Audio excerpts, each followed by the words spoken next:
Mi, ada game baru gini, Mi. Waduh. Oh, wah, siang kancang nangkep PT. Gue kataan PT 10-an lah tak tahu Mi, siang dulu atau cuma boleh PT. Pasti kok. Pasti. 30 kayaknya. 30 Tamu teh yang tak lah, tidak boleh. Pasti kok. Pasti. Hitung sampai berapa? Hitungnya sampai 3.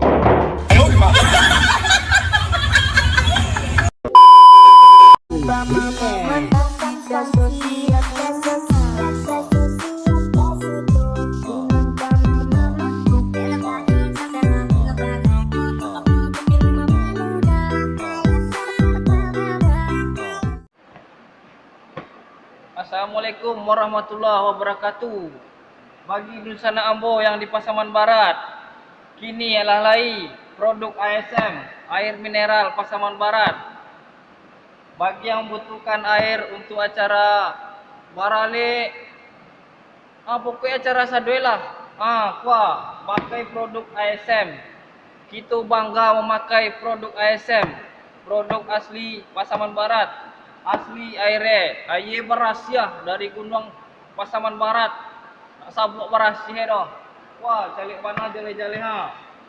Yang botol lai, yang aqua gadang lai, yang menangah lai. Pokoknya lengkap di pabrik agro sahabat mandiri kau.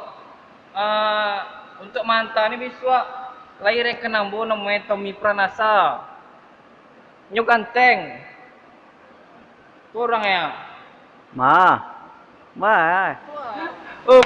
Papu ya bahwa ganteng juga kece, beko haruk lu orang di luar celawak ganteng kan tadi kok bantu aja kan.